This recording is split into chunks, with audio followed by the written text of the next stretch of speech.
Okay, well this is definitely going to be a divisive video, just like the movie is. 23% from critics and 89% as an audience score. If that's not considered divisive, then I don't know what is. I'm very much on the fence with this movie, and I'm on the side of it not being that good. I'm not the biggest Five Nights at Freddy's fan, and I'm not somebody who's super aware of the lore of the franchise. But I am a massive movie fan and a massive horror fan, and I've watched a lot of the horror movies that have been released this year. After going to watch Five Nights at Freddy's, I left feeling a bit disappointed by what I saw, considering that it's one of the most anticipated movies of the final quarter of the year. So I thought I'd break down and explain the movie and share everything that I feel was wrong with it, whilst also calling out a few things that I could appreciate. So let's get into it. Here is everything wrong with Five Nights at Freddy's. Just to let you know, this video will contain spoilers. The lack of identity.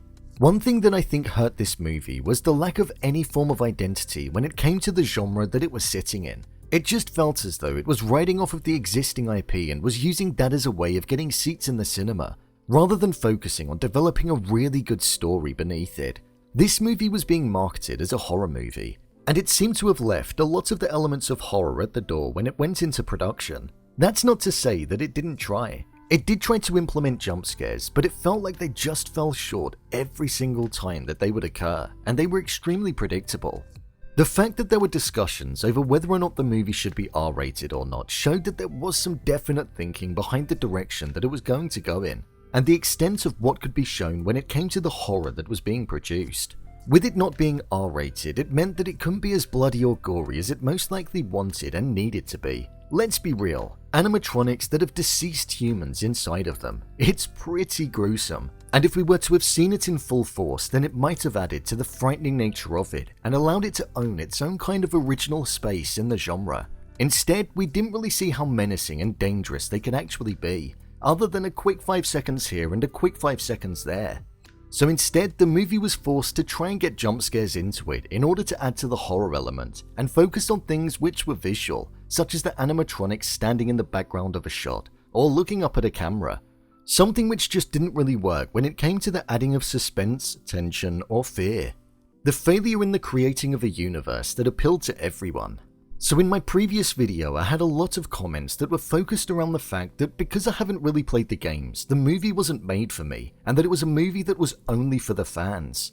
And because I'm not 100% up to scratch on the original lore, it meant that I couldn't speak about the story. To that, I don't really agree with it in the slightest. Yes, fans of the franchise will be the ones that are automatically sold on going to watch the feature, as it's always awesome to see characters cross a medium and enter the big screen.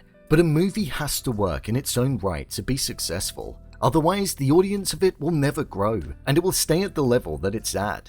When you look at the likes of The Last of Us, a TV show adaptation of a video game, the show didn't only satisfy the original fans of the game, but it also brought in new viewers and showed the story of the game to a completely new audience, whilst being able to provide an incredible piece of television in its own right, regardless of the game. You remove the fact that it was a game and it still works in its own right, and people love it for what it is. It allowed individuals to learn about it whilst the story was developing over the course of the runtime, rather than being created for people that already knew all about it. With Five Nights at Freddy's, if you were to remove the fact that it was originally part of a game series, it doesn't work, and I don't think that people would be raving about it as much, because the blueprint of what makes a good horror movie was absent from it. Whenever I've spoken to somebody who liked the movie, it was because there were Easter eggs from the games, there were nods and references to many things, and the lore was present. Something that doesn't really make a good movie. It just scratches a fan of the game's itch. Something which is okay and I'm not against, but in terms of the fundamentals of making a good movie, that doesn't make up part of it. The story could have been interesting. There was a serial killer that was present and he was putting the bodies of his victims inside of the animatronics, and then they were haunted. But I would say that the story felt like an afterthought after ensuring that the lore that gets spoken about was at the forefront.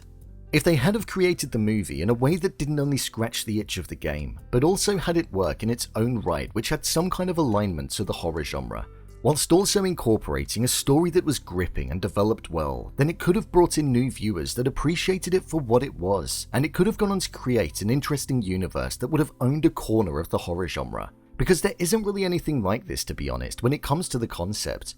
It's been said that there's going to be a sequel that gets made, and I'm all for that, but I just hope that there's a bit more thinking behind it and the style that it eventually goes on to have.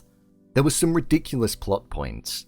One thing that I wasn't really a big fan of was the change of heart that Vanessa had right at the end of the movie. I was a little confused with it all, to be honest. We had a character that was the daughter of a serial killer, knew that her father was a serial killer, went along with knowing that many of the security guards that were being hired were being killed, went on to become a police officer whilst knowing all of this information. And then, right at the end, she went against her father and turned on him because she didn't want Abby or Mike to be killed. The change of heart made no sense to me, and it felt extremely abrupt and not in line with the character's past. It was almost like they just needed to find a way to end it, so that was something that I found a little bit jarring. One thing that I also found a bit unbelievable about this story was the way that the climax of the movie was created. We saw the struggle and pain that Mike was going through with feeling responsible for his brother Garrett being taken whilst he was tasked with needing to watch him in the forest many years ago, and his desire in the present day to go back to that day in his dreams to see who took him. But when he was met with the ghost children, they offered him the opportunity to give up his sister in order for a dream where the events of what happened to his brother would play out differently, and he chose to accept it. It was something that I just found to be a bit unbelievable, ridiculous, and like it made no sense. His sister, the person that he cared for and was fighting for in the present day, was somebody that he seemed to be willing to give up for a memory.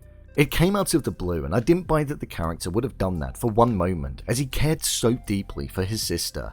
One thing that I thought could have been addressed but wasn't was the fact that although William killed Garrett, he wasn't put inside an animatronic, and it was never answered why.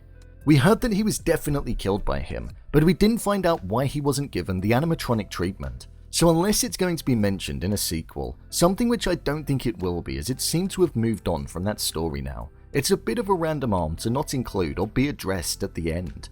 On Letterboxd, I gave this movie a 2.5 stars out of 5. It wasn't a terrible movie, and I don't think it deserved a 23% from the critics. I've seen a lot worse horror movies, but I do think there are a lot of things that I feel went against the widespread mass appeal and the understanding of the movie, and also the fact that it couldn't own a space in the horror genre, something which has meant that it has proven to be quite divisive and had split responses, especially when it comes to fans and also casual viewers.